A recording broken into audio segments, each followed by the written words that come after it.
بسم اللہ الرحمن الرحیم.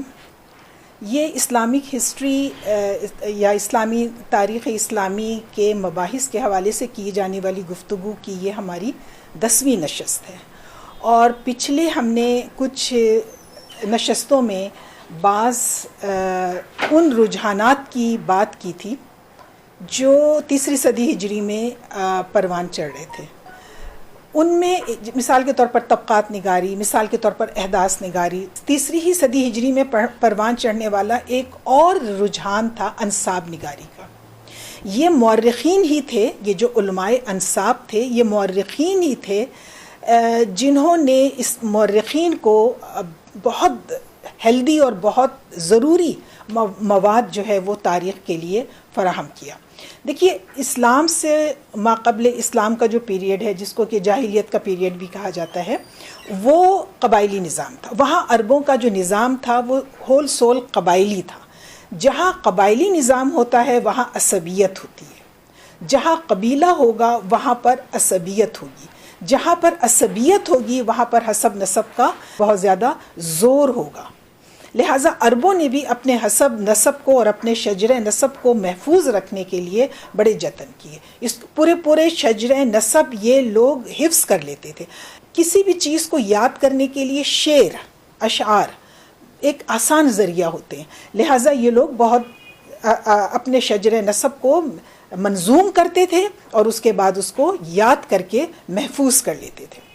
جب رسول اکرم صلی اللہ علیہ وآلہ وسلم تشریف لائے اور انہوں نے ایک اسلام کی لوگوں کو دعوت دی، تو انہوں نے یہ جو قبائلی عصبیت تھی، اس قبائلی عصبیت کو دینی عصبیت میں تبدیل کرنے کی کوشش کی.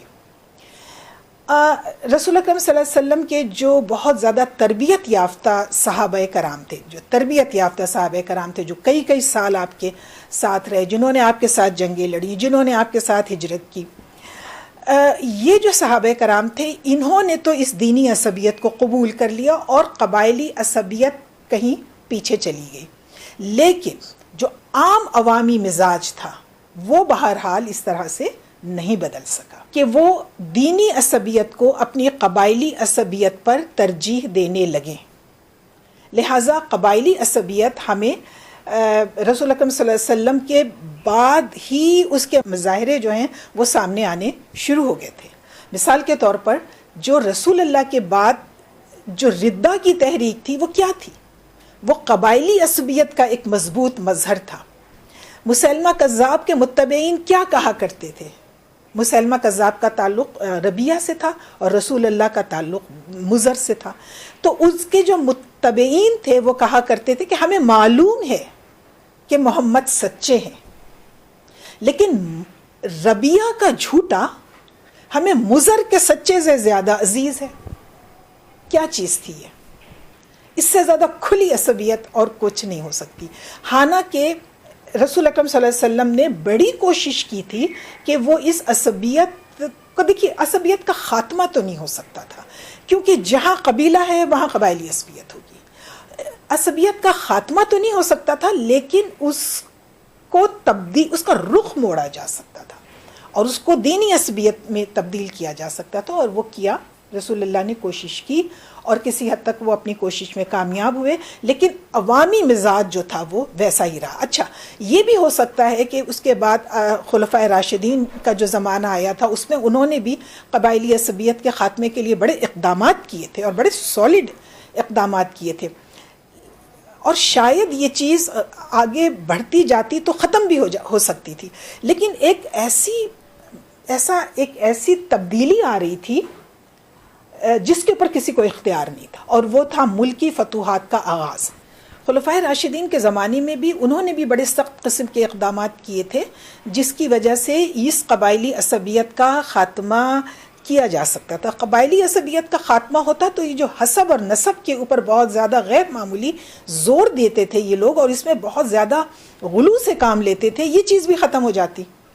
حضرت ابو بکر صدیق کے زمانے میں ہی جب ردہ کو ختم کیا گیا اور ردہ کا خاتمہ کیا گیا، تو پھر وہ جو فوجیں تھیں ان کو بارڈرز پہ بھیجا گیا تھا، اور اس طریقے سے شام کے علاقے تھوڑے بہت اور عراق کے علاقے حضرت ابوبکر صدیق کے زمانے میں فتح ہو گئے تھے. اس کے بعد حضرت عمر کے زمانے میں تو بہت وسیع پیمانے پہ بہت براڈ اسکیل کے اوپر یہ فتوحات ہوئی ہیں اور ان کے ممالک فتح ہوئے. تو اس سے ہوا کیا؟ اس سے ہوا یہ کہ ہزاروں لاکھوں افراد جن کا تعلق دوسری قومیتوں سے تھا وہ مسلمانوں کے معاشرے میں یعنی اسلامی معاشرے کا وہ حصہ بننے لگے. ان میں رومی بھی تھے، ایرانی بھی تھے اور بربر بھی تھے، مختلف قبیلے کے مختلف اقوام کے لوگ تھے. ان میں ہوا یہ کہ جو ایرانی تھے ان کو یہ بات سمجھ میں نہیں آ رہی تھی کہ ایک مطلب کیسے ایک وحشی قوم نے، جو عرب بدو اور غیر متمدن لوگوں نے کس طریقے سے ہمارے ہزاروں سالہ شہنشاہیت کا خاتمہ کر دیا اور کس طریقے سے ہمارے تمدن کے اوپر یہ لوگ اور ہماری تہذیب ہماری تمدن کے اوپر یہ لوگ غالب آ گئے. تو ایرانیوں کا جو ایرانی تھے ان میں بہت سے لوگ تو ایسے تھے جنہوں نے بہت ہی خلوص نیت کے ساتھ اسلام قبول کر لیا تھا. پھر وہ بالکل ہی عرب ہو گئے تھے، ان کے نام عرب ہو گئے تھے، وہ عربی زبان بولنے لگے تھے، قرآن کریم کے حافظ ہو گئے تھے اور انہوں نے علوم کے اندر جو تصنیف کی، جو لکھا پڑھا، جو کچھ بھی کیا وہ سب عربی زبان میں کیا. تو کچھ لوگ تو ایسے تھے، ان کی بہت بڑی تعداد تھی جو عربی ہو گئے تھے اور پوری خلوص نیت کے ساتھ عربی ہو گئے تھے، عربی مسلمان. لیکن بہت سے ایسے بھی ایرانی تھے جن کا یہ دکھ ختم نہیں ہو رہا تھا کہ کس طریقے سے ایک غیر متمدن قوم نے ان کو نیچا دکھا دیا، ان کے سارے علاقوں کے اوپر قبضہ کر لیا، ان کو اپنا مولا اور غلام بنا لیا. تو انہوں نے ان کے اندر ایک طرح کا سینس آف انسیکیورٹی جو آیا، اس کا رد عمل یہ ہوا کہ انہوں نے عربوں کی چیزوں کی تحقیر شروع کر دی.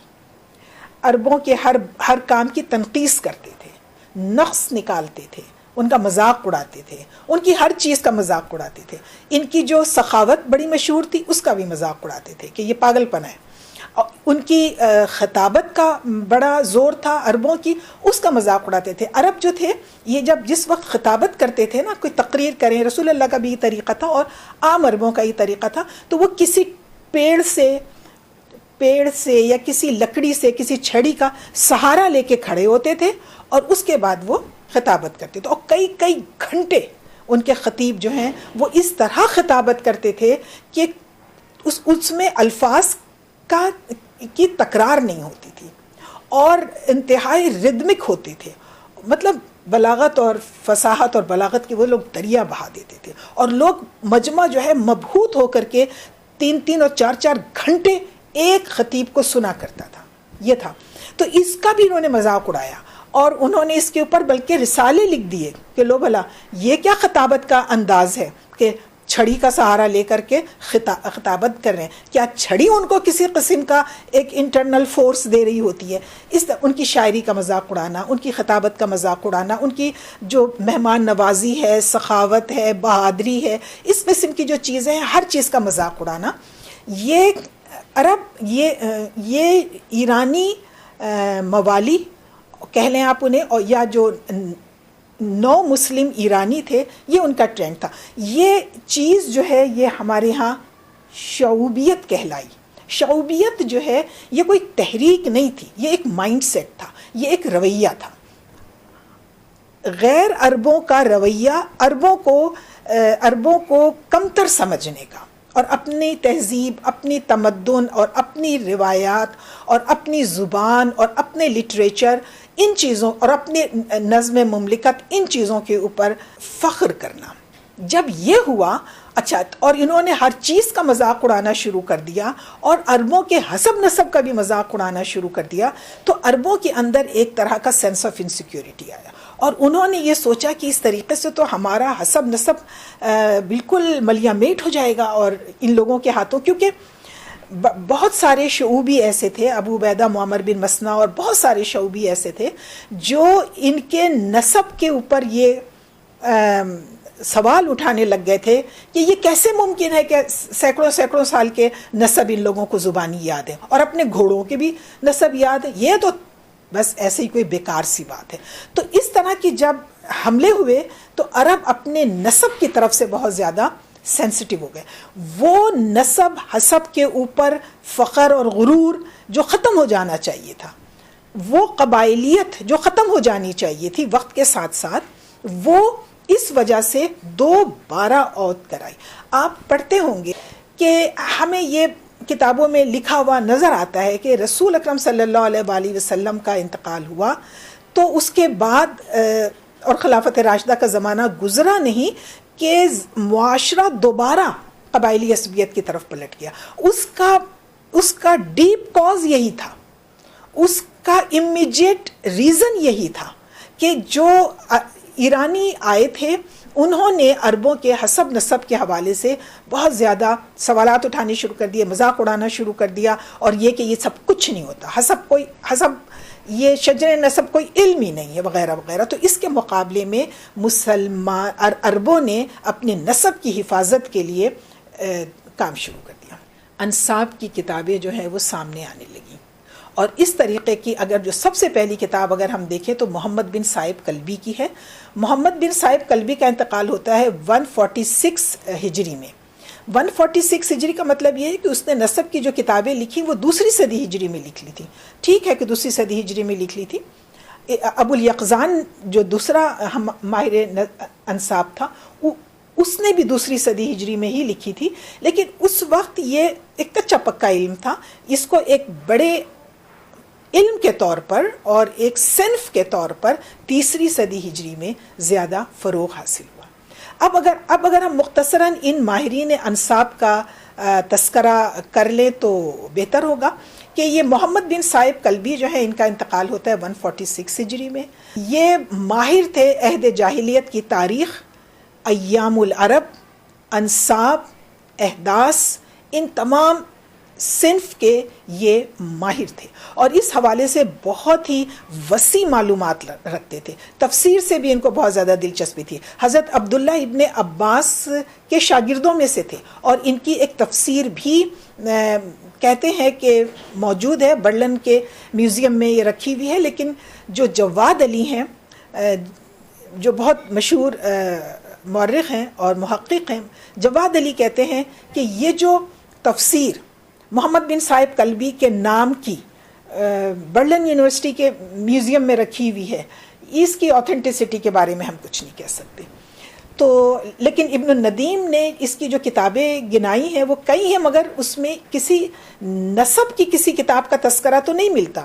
عین ممکن ہے کہ ان کے نسب کے اوپر رسائل رہے ہوں گے، لیکن وہ وقت کے ساتھ ضائع ہو گئے ہوں گے، یا ان کا بیٹا جو تھا ہشام بن محمد بن صائب کلبی، اس نے جو کچھ لکھا دراصل وہ اپنے والد ہی کی انفارمیشن کی بنیاد پر لکھا تھا۔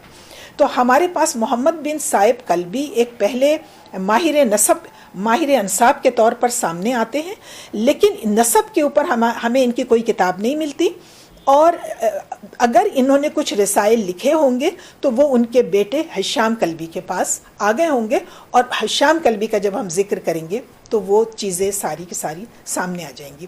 محمد بن صائب کلبی کی تمام روایتوں کو مورخین قبول نہیں کرتے۔ وہ یہ کہتے ہیں کہ بہت سی باتیں محمد بن صائب کلبی نے بغیر کسی سند کے بھی بیان کی ہیں، لہٰذا اس کی آتھینٹسٹی کو دیکھنا پڑے گا، ان روایات کو درایت کے اصولوں پر پرکھے بغیر استعمال نہیں کیا جا سکتا ہے، قبول نہیں کیا جا سکتا۔ دوسرے جو ماہر انساب ہیں دوسری صدی ہجری کے، وہ ہیں ابو الیقظان۔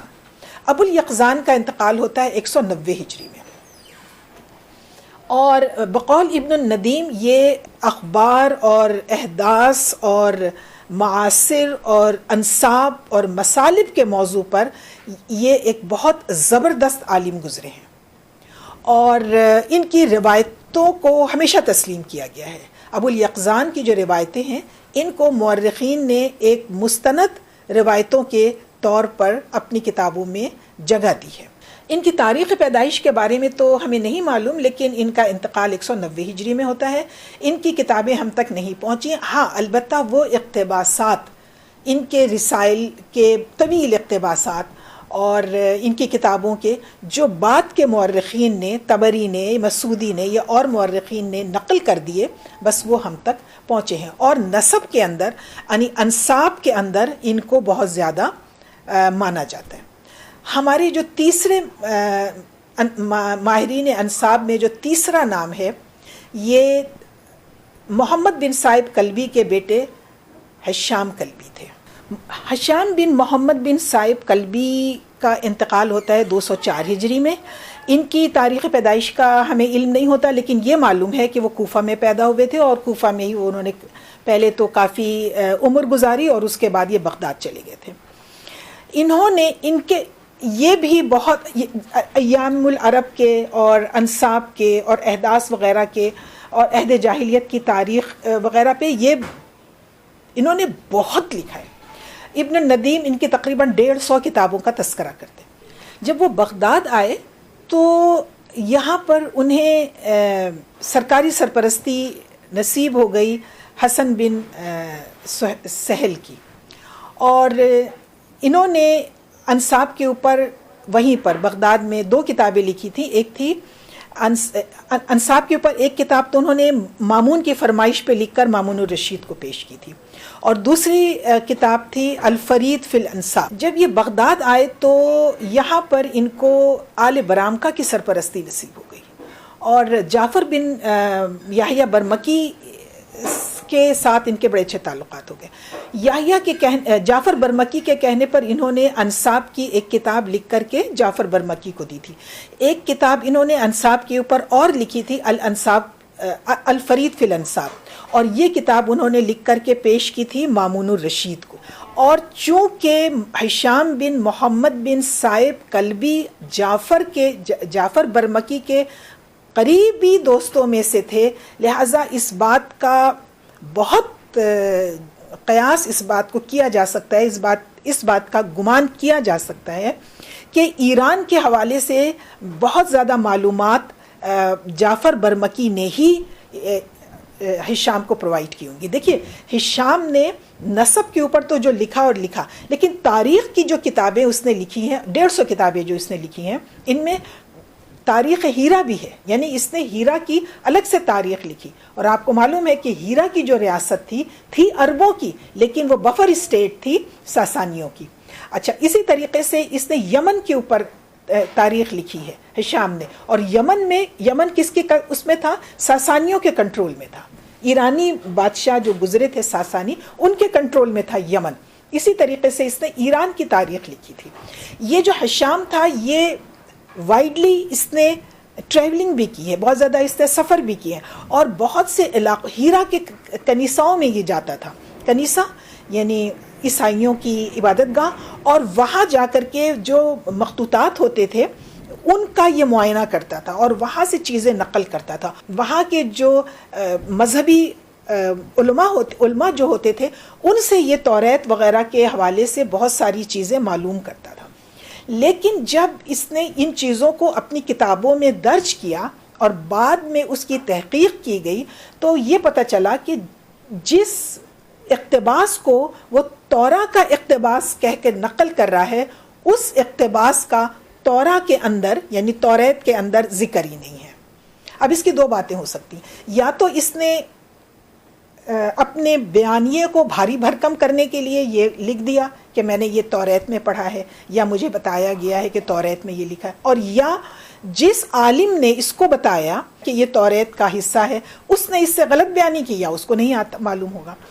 تو اس طرح سے بہت ساری غلط سلط باتیں جو ہیں ہشام بن محمد بن صائب کلبی کی تاریخ کی کتابوں میں درج ہو گئی ہیں. اس وجہ سے مورخین عموماً ہشام کی ساری روایتیں نہیں لیتے، اور خاص طور سے وہ روایتیں تو نہیں لیتے جس میں زیادہ تر اسرائیلیات کا سہارا لیا گیا ہے یا جو ایران کی تاریخ کے حوالے سے ہیں، کیونکہ وہ وہاں پر ایک ایرانی نقطہ نظر پیش کر رہا ہوتا ہے، کیونکہ اس کے اوپر آل برامکہ کا غیر معمولی اثر تھا.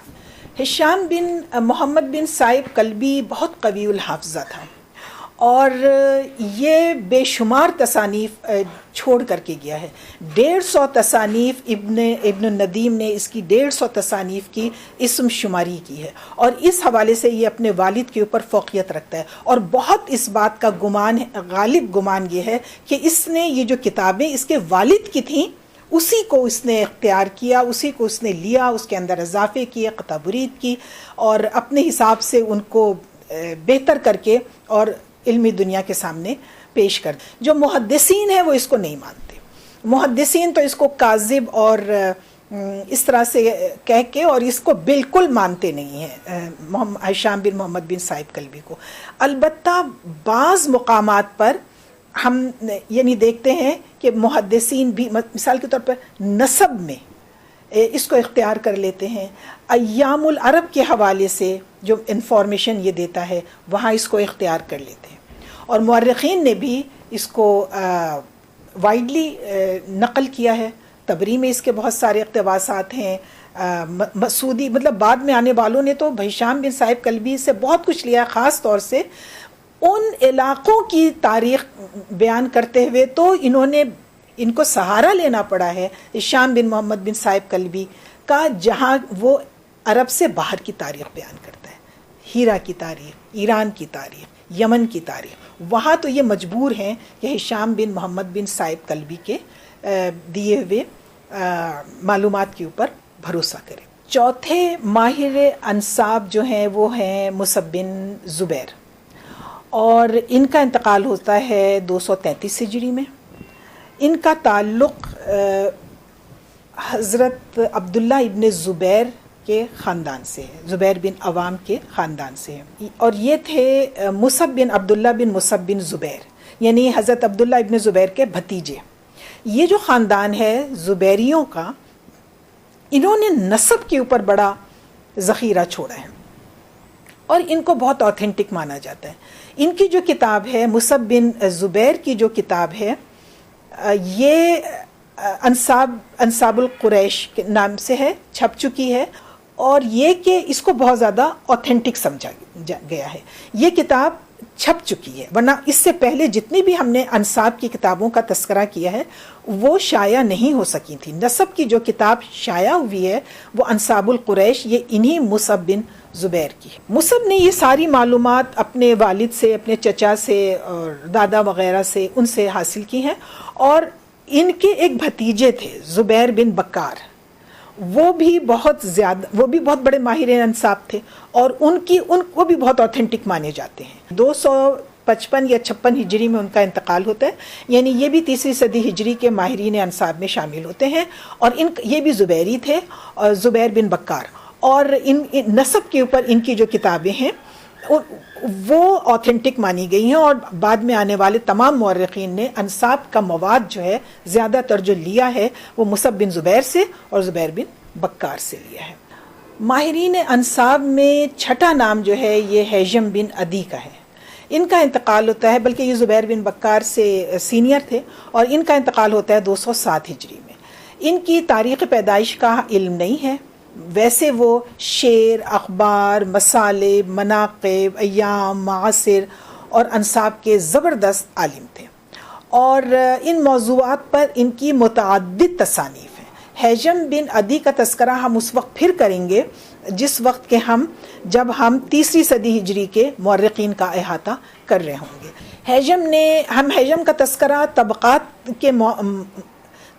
کے موضوع پہ جب ہم بات کر رہے تھے تب بھی ہم نے ہیثم بن عدی کا تذکرہ کیا تھا، کیونکہ انہوں نے طبقات الفقہاء مدینہ لکھی تھی، اور ان کی بہت ساری کتابیں ہیں، اور ان کی کافی کتابیں محفوظ بھی رہ گئی ہیں. اور دلچسپ اچھی بات یہ ہے کہ ان کو ہر ایک نے بہت زیادہ مستند مانا ہے، ان کی تاریخی روایات کو بہت زیادہ قبول کیا گیا ہے. انساب کے اوپر ہیثم بن عدی کی جو کتابیں تھیں وہ تو ہم تک نہیں پہنچ سکی ہیں، لیکن ان کے طویل اقتباسات سب نے نقل کیے. تبری نے، مسعودی نے اور ابن مسکوئی نے، ان لوگوں نے ہیثم بن عدی کے انساب کے حوالے سے طویل اقتباسات جو ہیں وہ نقل کیے ہیں. اس طرح سے ہمارے پاس کم سے کم ان کے انساب کے حوالے سے ان کی جو انفارمیشن ہے وہ ہم تک پہنچ جاتی ہے. تبری نے ہیژم کو 31 بار نقل کیا ہے، اور زیادہ تر جو اس کی روایات لی ہیں وہ دولت عباسیہ کے حوالے سے لی ہیں۔ اس کی ایک کتاب تھی، ہیژم بن عدی کی ایک کتاب تھی دولت العباسیہ۔ اب ایک ٹرینڈ اور سامنے آ رہا ہے، دیکھیے اس کے ساتھ ہی ایک اور ٹرینڈ سامنے آ رہا ہے، اور وہ یہ ہے کہ اب خاندانوں کے حوالے سے کتابیں لکھی جانے لگی۔ دولت عباسیہ کا مطلب یہ ہے کہ خاندان بنو عباس، اور خاندان بنو عباس کے حوالے سے جو کئی کتابیں ہیں جو تیسری صدی ہجری میں سامنے آ چکی تھی، اور تیسری صدی ہجری میں ایک اور ٹرینڈ بھی سامنے آ رہا تھا، اور وہ تھا عالمی تاریخ کا۔ اور دیکھیے اس حوالے سے یہ جو ہمارے ماہرین انساب جن کا ہم نے نام لیا ہے، ان کا بھی اس حوالے سے بہت کام تھا، خاص طور سے ہشام کلبی جس کا ہم نے تذکرہ کیا، اس نے عرب سے باہر کی تاریخیں لکھنی شروع کر دی تھی نا، ہیرا کی لکھی، یمن کی لکھی، ایران کی لکھی۔ تو عرب مورخین گویا کہ اب عرب کے دائرے سے نکل کے، جزیرہ نما عرب کے دائرے سے نکل کر کے ایک عالمی سرکل کے اندر داخل ہونے کے لیے گویا کہ وہ تیار ہو رہے تھے۔ تو اس طریقے سے رجحانات ایک کے بعد ایک سامنے آتے رہے۔ ایک بڑا دلچسپ صنف ہے، بڑی دلچسپ صنف ہے تاریخ کی جو بہت زیادہ مقبول نہیں ہوئی، وہ خطط نگاری ہے۔ اور اس خطط نگاری پر، یعنی یوں سمجھ لیں خطط کی جو پہلی کتاب ہے وہ بھی ہیژم بن عدی کے حوالے سے ہمارے سامنے آتی ہے، اور اس نے خطط الکوفہ لکھی تھی۔ بعد میں یہ صنف جو ہے یہ زیادہ نہیں برتی گئی، البتہ بعد میں آنے والی صدیوں میں مقریزی ایک بہت بڑا مورخ گزرا ہے، اس نے خطط الشام اور خطط المصر کی بڑی شاندار کتابیں لکھی ہیں، لیکن یہ کتابیں ذرا مشکل ہوتی تھی، مطلب اس میں جو مواد استعمال کیا جاتا تھا اس کی تلاش بہت زیادہ مشکل ہو جاتی ہے۔ یعنی آج کے دور میں بھی اگر کوئی یہ کہے کہ میں نے خطط شام پڑھ لی ہے یا خطط مصر پڑھ لی ہے، تو آپ کہہ سکتے ہیں کہ میاں تم تو جھوٹ بول رہے ہو، کیونکہ خطط کی کتابیں جو میں نے دیکھی ہیں وہ ان کو سمجھنا آج بھی بہت مشکل ہے، اور اس میں معلومات اتنی گڈ مڈ ہوتی ہیں کہ ان کو مطلب ان کی ایڈیٹنگ بھی نہیں ہو سکتی، بہت مشکل ہے ان خطط کو سمجھنا۔ اس کا بانی کون تھا؟ خطط نگاری کا بانی کون تھا؟ یہی ہیژم بن عدی تھا، اور اس نے پہلی کتاب جو لکھی تھی وہ خطط الکوفہ تھی۔ اچھا، اس کی بھی جب یہ بغداد میں تھا تو اس کی حسن بن سہل کے ساتھ بہت اچھی دوستی، اور یہ تو آپ جانتے ہیں کہ حسن بن سہل کون تھا۔ حسن بن سہل مامون الرشید کا مطلب مشیر بھی تھا، وزیر بھی تھا، سب کچھ تھا، اور یہ حسن بن سہل ہی ہے جس کی بیٹی بوران سے مامون الرشید کی شادی ہوئی تھی، اور تاریخ کی کتابوں میں اس شادی کے بڑے قصے بیان کیے جاتے ہیں۔ تو یہ حسن بن سہل کی حلقہ احباب میں شامل تھا ہیژم بن عدی، اور بڑا فریکوینٹلی وہاں اس کا آنا جانا تھا۔ اس کی وجہ سے اس کو کوئی مشکل نہیں تھی سرکاری ڈاکومنٹس تک پہنچنے، آفیشیل ڈاکومنٹس تک پہنچنے میں ہیژم بن عدی کو کوئی دشواری نہیں تھی۔ اس کو سارے سرکاری دستاویزات، معاہدے اور مختلف قسم کی انفارمیشنز سرکار کے پاس ہو سکتی ہیں، وہ سب اس کے دسترس میں تھیں۔ کیوں؟ کیونکہ حسن بن سہل جو کہ وزیر اعظم تھا وہ اس کا دوست تھا۔ تو اس طرح سے ہیژم بن عدی کو بہت زیادہ مستند مانا گیا ہے۔ ہیژم بن عدی کو بعد میں آنے والے مورخین نے کوٹ کیا ہے، انساب میں اس کی معلومات کو اتھینٹک مانا گیا ہے، اور نئے رجحانات کو فالو کرنے میں ہیژم بن عدی کا کمال تھا۔ اس نے جو نیا رجحان طبقات نگاری کا پیدا ہو رہا تھا اس میں بھی اس کا کام ہے، نیا جو رجحان خطط کا، بلکہ وہ تو شروع ہی اس نے کیا تھا۔ تو اس طریقے سے ہم کہہ سکتے ہیں کہ یہ جو ماہرین انساب تھے، انہوں نے نسب کے حوالے سے جو معلومات فراہم کی، اس نے ہمارے مورخین کی بہت زیادہ مدد کی تاریخی کتابیں لکھنے میں اور تاریخی مواد کو مرتب کرنے میں۔ اچھا، انساب نگاری میں تو ہم یہ 6-7 بڑے نام تھے جن کا مختصر تذکرہ ہم نے آپ کے سامنے کر دیا ہے۔ یہ سارے کے سارے طبری کے ماخذ بھی ہیں، یہ بھی دیکھیے گا۔ طبری کے جو ماخذ ہیں جن پر بہت کام ہوا ہے اور ہو رہا ہے اور ہم بھی کر رہے ہیں انشاءاللہ، وہ بھی سامنے آئے گا. تو یہ سارے 5 6 7 نام جو ہم نے آپ کے سامنے ماہرین انصاب کے لیے، یہ سب طبری کے ماخذ بھی ہیں. اب ہم اس نشست، یہ گفتگو تو ہم ختم کرتے ہیں. اگلی گفتگو جو ہوگی یعنی 11ویں نشست جو ہوگی، اس میں ہم یہ کریں گے کہ 3 صدی ہجری میں، ابھی ہم 3 صدی ہجری میں ہی گھوم پھر رہے ہیں. بڑے نامور مورخین ہیں جنہیں ہسٹوریوگرافی، ڈیولپمنٹ آف ہسٹوریوگرافی میں آپ نظر انداز نہیں کر سکتے ہیں. ہم ان کا تذکرہ کریں گے اور ہم کوشش کریں گے کہ ایک نشست میں 3 مورخین کے اوپر تذکرہ کریں تاکہ ہم 3 نشستوں میں اس گفتگو کو ختم کر سکیں. بہت بہت شکریہ.